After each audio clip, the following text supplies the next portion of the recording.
In the Global Burden of Disease 2023 analysis of demographic data, we have both introduced new data sources, as we do each cycle, the GBD, but we've also profoundly advanced the methods that we use to analyze demographic data, particularly for age-specific mortality.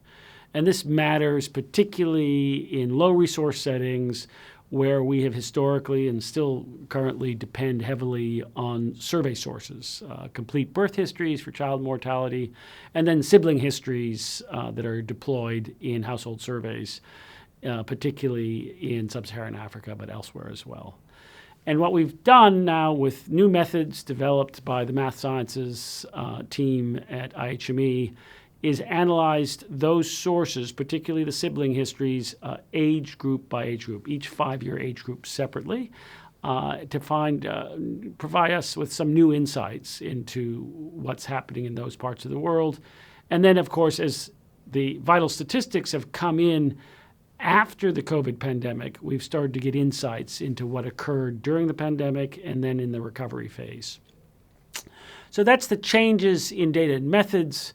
And what have we observed? Well, if we zoom out, look at the long-term view, life expectancy has been steadily increasing with some notable exceptions. The HIV epidemic, the rise of mortality in Eastern Europe in the late 80s, 90s, and of course the COVID pandemic.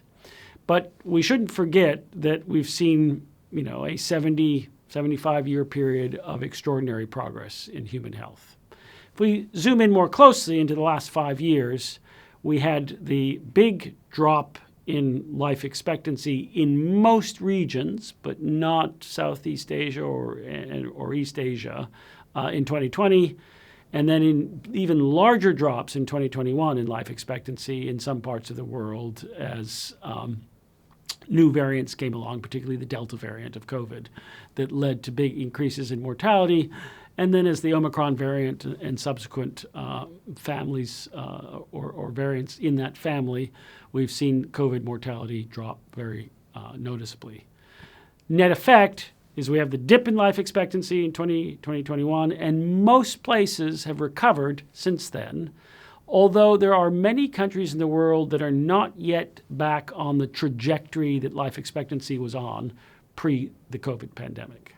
So recovery, but not quite back to where we should have been if COVID had not come along.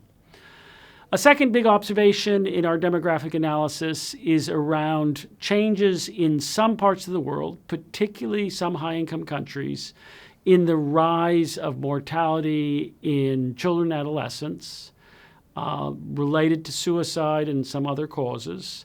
And then the big rise in drug-related deaths in the last 10, 15 years in the United States, in a number of countries in Europe, in Mexico, Canada, and others. And so we've seen in those younger adult age groups a divergence from the trends in some parts of the world. So it's not simply one of steady progress, but there are these sort of targeted groups where mortality is rising.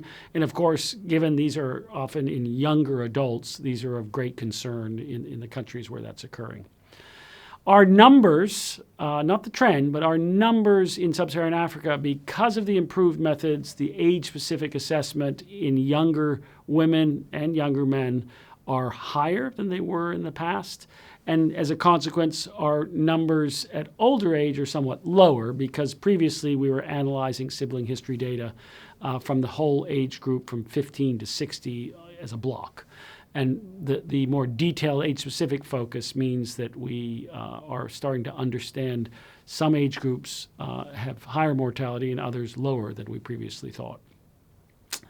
Now, the net effect of this will be seen in our analysis of cause-specific mortality. But in general, I'd say that demographic assessments suggest we're returning back to the trajectories that we wished we were on, but not quite there. And we saw very marked variation of the impact of COVID, and we need to tackle some of the new drivers of younger mortality in select regions.